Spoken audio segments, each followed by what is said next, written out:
There it goes. Are you sure? Fuck, you be doing a lot of editing, ain't I? Alright. Trickstar's deck profile. 4-0 at tabletop tournament. Played Spirals for the final match and beat them. Out of luck. But anyways, are you ready? Yep. 3 Lycoris. Yeah, we know what that does. Yep. 3 Candina. You know what that one Do pretty much all the Trickstars first. Narcissus. Pretty much a very good one where getting her out if your opponent takes effect damage at all from any Trickster, you can special summon her. So she's really good for the link combos of just keep going off and all that. Only play 2 of her though, and 1 Lilybell. Why the 1 Lilybell? All because as soon as you add it to your hand, except by drawing it, which kind of sucks when you do draw it, but there's ways to get around that. You can special summon her, and for me, a couple times I had a lot of my Lycoris in the graveyard. This one does direct damage, and when it does, I can at least add 1 back to my hand, and during the same battle phase, swap them out and be able to attack some more if I can. And then, those are Trickstars, Briannis, and all that. You know how that goes. Yep. Deck of Light. Only 1 Ghost Ogre. All because, just, hand trap for the 1. Plus, I'm poor. 1 Kaiju if I need to get over anything that might stop my play in terms of, like, Masterpiece. Because I'd rather not summon something and watch it get popped real fast. Another kind of spicy cards are Dark Angel, because if I have 2 fairies on the field, like Lilybell and Lycoris, and they target, say, a Lilybell, I can send her and tribute my Lilybell to literally make the attack go to my Lycoris and increase Lycoris attack by 800 of Lilybells. So in other words, if I have Holy Angel on the field for, like, say, 4,000 attack, pop her and that, if they go for her, and make someone else stronger. Not bad. And another secret card is Firecracker. A, because this card for 1,000 damage, just to skip my draw phase, but, if I get them down really close to where it's like, oh, hey, they're going to die soon, just discard. I kind of like it, too, where, like, you wait until, like, they get really good in their turn, and then you just discard and say it's game. Just to throw them off and be like, oh, what? And then when they read it, they're like, god dang it. Also, if he's on the field and I can do a lot of effect damage, he gets tokens or counters. And at the end of the turn, I can remove all those counters to deal 300 points of damage for each one to them. Which, not bad, especially for a 1,700 attack. Right. And all that. But that's it for monsters. Of course, 3 light stages. Yeah. Standard. The staple. Need those. Yep. Pretty much search things. And also I like how you can just play 1 on top of another. There's no stopping it. Similar like diagram. Pretty much. Plus it's fun when you have 2 in your hand, throw 1 out there and they ash it, and then you throw another one out there well, stop that one, but I have more. And then 2 terraformings. All because I really like seeing light stage. Yeah, you need to see that card. Literally, if I don't see a light stage and I don't have my combo pieces all in my hand, or I want to bait them real quick before I throw a light stage out there, I'll give up a terraforming. It's easy. A lot of baiting. 1 double summon, all because extra summon, but kind of cloggy if I don't have enough monsters in my hand for it, or it's literally a discard card to me. 2 hand destructions, because, well, just make your opponent give up 2 cards, and draw 2, and also, yeah, a lot of burn. A lot of burn. 2 chain summonings. So good. All because you can easily make chains in here without having the same names easily. I mean, hey, it's not that hard. Plus the fact that 3 summons in a turn really adds to your hand if they can't stop it. And plus, not all the time do I need to see multiples of those. 2 contract with the Dawn Thousands, This all card because right here.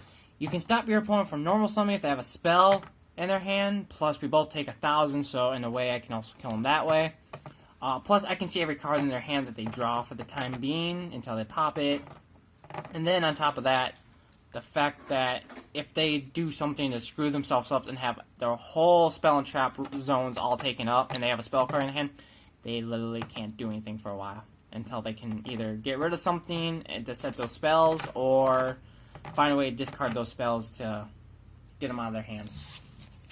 One staple, Cosmic Cyclone, just get rid of a card that might be troubling Background removal.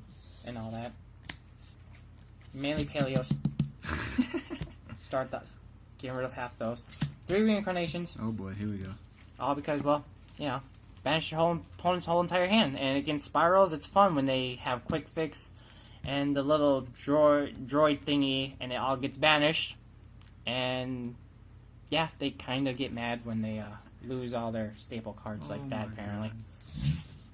And plus, banishing it to bring back a monster is also fun because you can use it to bring back the Link monsters and do some more stuff. Another trick card I have is Side Effect. You literally make your opponent draw 1 to 3, and you gain life points. 2,000 for each card, and it's fun because the opponent literally looks at you like, I have to draw, and you literally tell them, yes, you have to draw 1 to 3. And some people will only draw 1, and some people just take it and go, well, I'll get burned for like, I don't know, 600 to 1,200, and literally I can go up to a lot of life points, but they get 3 cards in their hands. Because this and this is the best because you literally activate this, chain this to that, and you make them draw more cards. And because they know they're going to banish their whole hand, they most likely will draw 1 card, but that 1 extra card can always screw up them. So that's always fun. Dark Bribe, mainly to stop Regaiki. And it gives them a draw. Or Dark Hole. Yep, and gives them a draw, which burns them more. Yep. Multiple Destruction. If we both have 3 cards in our hands, we put them on the bottom of the deck, take 300 points for each card, and draw 5 new cards. Well, it's burn on top of burn. And I only play 1 because it does get a little cloggy because sometimes I only have like 2 cards in my hand, and so it doesn't really help me all the time. And yes, I get burned from it too, but hey, my opponent's drawing 5 new cards, and magically I'm also drawing 5 new cards, but they're taking damage doing it all a lot. So that's 9 points of damage at least. Plus, if I have Lycoris on the field, that's a good 1,900 points of damage. 2 Heavy Storm Dusters, just to get rid of back row removal, because sometimes I don't want to fall into a Mirror Force if some people still play them. Plus, there's always warnings and strikes that, hey, I kind of have to get rid of before they kind of stop me. Even if they give up life points, they can still screw me up to not do a lot more life point damage. One-dimensional prison. They attack, it gets banished. Plain and simple, no one sees this coming. Holy shit. And a lot of cards going to the graveyard have effects, but if they get banished, a lot of times they're not coming back. 1 warning and 1 strike. Just to get rid of monsters or to stop something coming out. And sometimes it's really good. Even if I'm losing life points, but hey, I'm losing less life points than they are. But that's the main deck.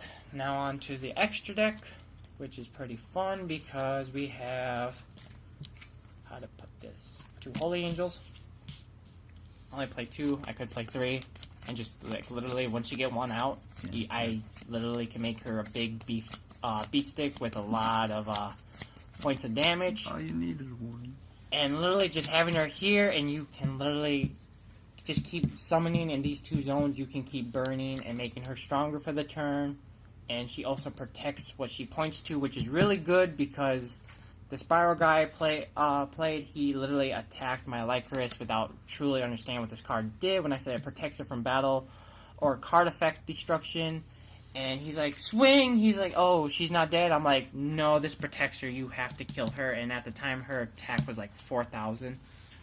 So he couldn't get over her. The only thing he could do was keep attacking and dealing me some damage. But, hey, my monster lived, which all that matters to me. Because more burn damage from that.